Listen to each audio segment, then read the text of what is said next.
Olá, começamos agora mais uma edição do O Produtor Quer Saber e hoje falaremos sobre as 10 medidas para garantir o crescimento e o fortalecimento da agropecuária brasileira. Esse foi o documento que o presidente da CNA, João Martins, entregou ao presidente em exercício, Michel Temer. O encontro aconteceu nesta quinta-feira durante as comemorações do Dia do Agricultor. E para detalhar essas medidas, está aqui conosco no estúdio o superintendente técnico da CNA, Bruno Luque. Muito bom dia, Bruno. Seja bem-vindo. Bom dia, Marcelo. Bom dia, amigos produtores. Por que a CNA, então, elaborou esse documento?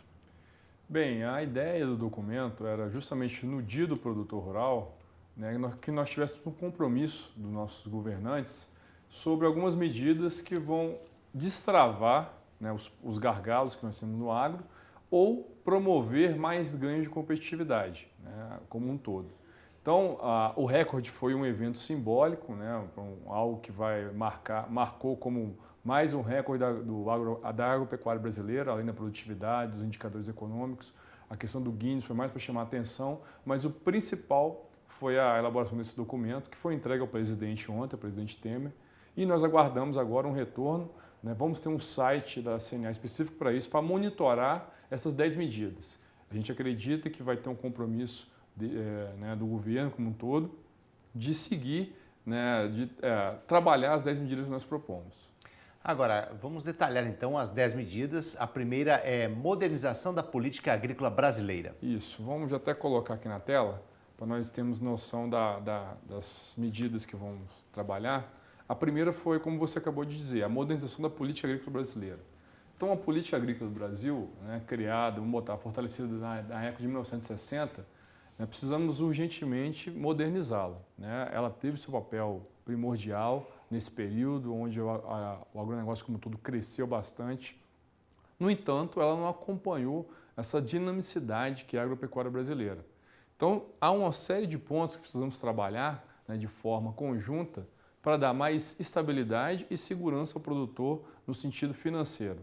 Por exemplo, um dos itens que nós colocamos como prioridade dentro desse tópico seria a criação da lei agrícola plurianual. Ao invés de nós termos planos agrícolas todo ano, né, com juros que nós não sabemos como serão, limites de novas linhas de investimento que às vezes não são adequadas àquilo que o produtor precisa, teríamos um plano mais abrangente, de 4, 5 anos, onde o produtor teria uma previsibilidade e uma segurança quando ele for fazer um investimento, porque ele sabe a correta taxa de juros, sabe o volume de recursos que vai ser disponibilizado, enfim, algo que vai fazer com que ele consiga se planejar melhor. Então, esse seria um ponto. Outro ponto é o seguro rural, que já cansamos de discutir aqui várias vezes, né, os problemas. Hoje o Brasil tem uma agricultura aí de norte a sul, com climas totalmente diferenciados, e apesar disso tudo, só seguramos 15% da área produtiva do Brasil. Então, isso é muito pouco, né, para um país do tamanho do Brasil, né, que tem uma potência agrícola como nós temos. Então, um dos pontos em relação ao seguro é, primeiro, ter um incremento no orçamento, né, do seguro que existe hoje. Né? Exatamente, o que existe hoje é muito pouco e que não seja contingenciado. Não adianta eu colocar um volume X e quando termina o ano agrícola eu tenho menos da metade daquilo, né, como ocorreu nesses últimos anos. Então, o seguro é um dos pontos também mais trabalhados. A questão de você ter uma política agrícola diferenciada para os produtores da região semiárida, né, a região hoje que tem mais dificuldade no sistema produtivo em relação ao clima, né, as frequências de estiagem que acometem a região prejudicam muito o sistema produtivo desses produtores e com o seguro que você não existe para a região ainda, você imagina o que há de perdas, né, desses produtores. Com isso, há constante de endividamento e problemas de frustração de safra. Então, nós colocamos alguns pontos que preconizam uma política agrícola diferente para esses produtores que estão nessa região. Programas como, um exemplo, hoje existe o Pronamp, que é do médio produtor. Então, nós propomos a criação do Pronamp semiárido, com alguns pontos mais flexíveis que o atual, justamente para dar condições desses produtores conseguirem ter uma produtividade melhor. E um último ponto que vale a pena a gente abordar nesse tópico seria a questão da comercialização, dos instrumentos de apoio à comercialização, que hoje nenhum deles é atrelado à Bolsa. Então, a proposta é que haja uma subvenção ao prêmio das opções, né, opções trabalhando com Bolsa, para que o produtor já aprenda a trabalhar com essa ferramenta, né, e o governo tenha menos gasto, né? Esse é um objetivo também, diminuir o máximo possível do gasto do governo, dando segurança para a comercialização com o produtor. Os contratos e opções. Agora, a redução e simplificação de tributos, o segundo tópico. A tributação no Brasil é um dos componentes de peso do custo Brasil, né? Somada das deficiências de infraestrutura logística, problemas trabalhistas, a tributação é outro gargalo que nós temos. Então, o que nós colocamos nesse primeiro ponto? A questão que nós somos radicalmente contra a taxação de exportações. Não queremos transformar o Brasil numa Argentina, né, na gestão anterior, onde se taxava a exportação e todos os produtores tinham um enorme prejuízo, uma dificuldade de comercialização tremenda. Então, esse é um ponto principal. Tem uma pauta que é conjunta com a indústria, né, a própria CNI apoia, que é você não tributar bens que são de investimento, maquinários, coisas que vão gerar ganhos de produtividade, eles seriam isentos de tributação. Esse é um pleito em comum com a indústria, também para você promover o desenvolvimento mais rápido, né, do país. E um último ponto é a questão em relação ao PIS/COFINS, que é muito complexo quando você trabalha com esse tributo para a agricultura. Você pega, por exemplo, a ureia, quando ela é ureia agrícola, é isenta de PIS/COFINS. Quando é ureia pecuária, ela é tributada com PIS/COFINS. É o mesmo produto, né? Só tem um processamento um pouco diferente para a pecuária. Então, daí você vê a falta de isonomia que existe entre os setores agrícolas. E a proposta é que você também faça uma análise completa para você dar uma isonomia completa para a cadeia. Enfim, então esses seriam os principais pontos da tributação. Agora, implementação do Código Florestal como a terceira medida. Bem, o Código Florestal foi uma grande conquista do setor, né? Hoje é uma das leis mais rigorosas na parte ambiental do mundo, né? O produtor brasileiro hoje é um dos únicos que tem que ter reserva legal, proteção das áreas de preservação permanente, enfim, são pontos que você dificilmente encontra em outros países. Apesar dessa evolução, você não teve uma regulamentação específica do Código. Então, pagamento de serviços ambientais, programas de regulamentação ambiental, os praças que são feitos nos estados também não foram regulamentados. Então, o que a gente espera é que isso seja regulamentado logo para o produtor ter uma segurança jurídica na parte ambiental. Saber o que ele está fazendo com tranquilidade. Exatamente. Hoje muitos já têm, mas o entendimento, às vezes, do Ministério Público de uma região é totalmente diferente do que a lei está preconizando. Mas devido à falta de regulamentação, quem paga isso acaba sendo o produtor, que pela lei está correto, mas por uma interpretação diferenciada, né, de algum promotor local, acaba sendo prejudicado. Agora, outro grande problema, essa quarta medida, licenciamento ambiental de atividades rurais. Exatamente. Esse é outro ponto, né? Você vê que são dois pontos ligados ao meio ambiente, né, que precisamos resolver logo para dar segurança aos produtores, né, e evitar mais custos desnecessários. O Brasil é o único país que exige o licenciamento ambiental de atividades agrícolas ou pecuárias, né? Então, não há motivo, se você tem um código florestal, uma regra clara de como produzir, como isso deve ser feito, você não precisa ter uma licença para fazer aquela atividade, né? Então, o que a proposta da CNA é regulamentação da lei também, né? E que essa questão do licenciamento seja substituída por boas práticas agrícolas, né? Se o produtor assume que ele vai trabalhar a questão das boas práticas e segue a lei, ele não precisa estar todo ano tirando licença para produzir a mesma coisa, né? Então, esse é um dos pontos. E tem algumas atualizações de resoluções do CONAMA, né, que são coisas mais pontuais, que até você ter a publicação da lei, você teria que estar resolvendo para reduzir essa insegurança jurídica também ao produtor. Hoje, alguns estados produtivos não exigem, porém, um ou outro ainda tem grandes problemas, onde coloca o produtor totalmente na ilegalidade, que não é o que ele queria. Agora, a quinta medida, modernização da relação de trabalho rural. Tanto no urbano como no rural, nós temos vários pontos que precisamos trabalhar, até mesmo para dar mais competitividade ao Brasil, como um todo. No caso do trabalho rural, você tem a questão das horas itinerantes, que é aquele período que o empregado entra no transporte para ir até a fazenda, no setor rural já é contabilizado como hora trabalhada. Então, como a maioria dos trabalhadores moram na cidade e vão para a fazenda, então esse deslocamento ele é cobrado, ele é contabilizado como hora trabalhada, coisa que não acontece no urbano. A gente sabe que tem pessoas que viajam 2 horas para chegar no trabalho. Se fosse descontar essas 2 para ir, 2 para voltar, ele trabalharia metade do dia. É o que o produtor ele acaba pagando por isso, que é o que acontece no setor urbano em função dessas horas itinerantes. Tem também a questão da terceirização, né? Isso é um ponto que precisamos urgentemente regulamentar a terceirização. Por quê? O para o pequeno e médio produtor, vai ser uma grande ferramenta para auxiliar na redução de custos. Porque ele não precisa comprar um maquinário de última tecnologia para usar 2 ou 3 vezes no ano. Quando ele precisar do serviço, ele vai terceirizar, seja um produtor vamos botar um pecuarista que vai fazer uma lavoura de silagem, ou seja um agricultor que às vezes vai precisar de uma pulverização aérea e não precisa comprar um avião, né, para fazer isso. Então, esse seria outro ponto muito importante também da relação trabalhista. Além disso, nós temos a NR31, né, que praticamente é inexequível do modelo que existe hoje. Precisamos rever vários pontos que muitos dos princípios que são preconizados na norma, nem o próprio produtor tem na casa dele. Quanto mais ele conseguir gerar aquilo tudo. Disponibilizar para os produtores. Exatamente, para os funcionários. Então, precisamos de uma revisão urgente da NR31 com mais pé no chão. Vamos às próximas 5 medidas. Garantia de paz no campo, assegurando o direito de propriedade aos produtores. Bem, a questão da garantia de paz no campo, ela está ligada à questão das invasões de terra, né? Hoje é um problema, né? Não só as invasões, como as demarcações que são feitas sem critérios nenhum.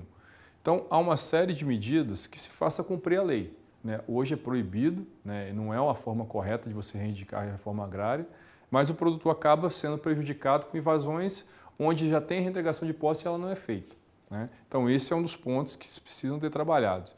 Acho que até um dos próximos blocos vai ser tratado sobre isso, né? E eu acho que vai ser muito melhor trabalhado. Mas, além da questão das invasões, você tem a questão da demarcação de terras indígenas, né? Hoje, a atuação da FUNAI ela é o órgão que indica a área, ela é o órgão que faz análise, ela é o órgão que já dá a determinação. Então, uma das propostas é que haja um envolvimento, vamos supor, da Embrapa ou de alguma entidade de pesquisa, né, para fazer esses estudos e poder contestar ou analisar em conjunto. Não seja a mesma entidade que faça todo o processo. Ela mesma julga os processos dela. É uma coisa que não tem lógica. Isso respeita o marco regulatório também. Exatamente. Então, esse é um dos pontos ligados à questão de invasões, demarcação de terras indígenas e de quilombolas também, que precisamos urgentemente de uma atuação mais incisiva do governo para o produtor produzir com tranquilidade, sem ter o risco de perder sua propriedade. Garantir a segurança jurídica desse produtor. Agora, a 7ª medida, acesso a mercados internacionais. O Brasil hoje ele é um dos segundo maiores exportadores de alimentos, né? Ano passado, a pauta de exportações representou 46%, né, foram do agronegócio. Esse ano, já na metade do ano, de 50%, 49,8%, por exemplo, aproximadamente, já são do agronegócio. Então, o que isso implica? Nós temos hoje uma agricultura forte, né, que se produz a preços competitivos no mercado doméstico. Grande parte do que nós produzimos fica aqui, mas nós geramos um excedente exportável muito grande, né, que nos torna um grande player no mercado internacional. Então, garantir que nós tenhamos continuidade e ampliação desses mercados é essencial para o setor hoje em dia. A questão do Mercosul nos atrapalha muito evoluir em acordos bilaterais, porque você tem problemas sempre com a Argentina, quando você vai negociar em bloco com alguns países específicos. Então, nos atrasa ter alguns acordos que já eram para estar rodando, como o acordo Mercosul-União Europeia, que já era para ter saído há muito tempo, mas por a delicadeza toda de ter um Mercosul para negociar com a União Europeia e ter países que têm interesse divergente dentro do bloco, acabam nos fazendo perder grande chance de estar ampliando nossos mercados. Então, a principal demanda no acesso ao mercado internacional seria resolver essas questões do Mercosul e depois trabalhar questões mais específicas, como barreiras fitossanitárias, sanitárias, barreiras não tarifárias, coisas que os outros países que não são competitivos, como o Brasil, sempre tentam impor, né, para minar o nosso potencial. 8ª medida, priorizar investimentos em infraestrutura e logística para o escoamento da produção agropecuária. Bem, esse item ele é muito interessante porque o produtor é muito eficiente da porteira para dentro. Saiu da porteira, aí não está na governança dele. E aí, como eu falei, a infraestrutura e logística é mais um ponto que pega aqueles do custo Brasil, né, que onera não só o setor da produção primária, mas também o setor industrial como um todo. Na questão logística brasileira, nós temos alguns indicadores que mostram que 57% das rodovias hoje estão em estado ruim, né, ou péssimo. 13% só da malha rodoviária brasileira é asfaltada, é pavimentada. Então, são números hoje muito ruins no âmbito nacional. No caso da produção como um todo, né, o transporte rodoviário é um dos mais caros. Ele, quando a gente compara com outros países, Argentina, Estados Unidos, o custo de frete brasileiro é 4 vezes mais em alguns casos. Então, precisamos ter, primeiro, melhorar essa rodovia que já existe, que bem ou mal é o principal acesso do escoamento da safra brasileira.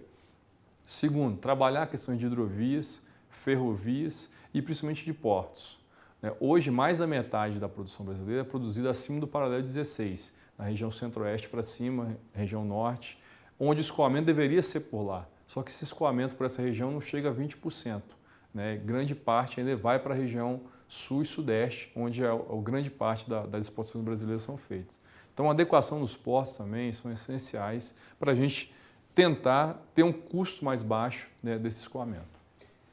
Promover a assistência técnica e gerencial no campo. Esse é um item fundamental. Né? O produtor hoje, tecnologicamente, ele já tem noção como produzir, mas a parte de gestão, essa realmente, ele não foi preparado para isso. Então, a orientação técnica vai bem ao encontro de suprir essa deficiência.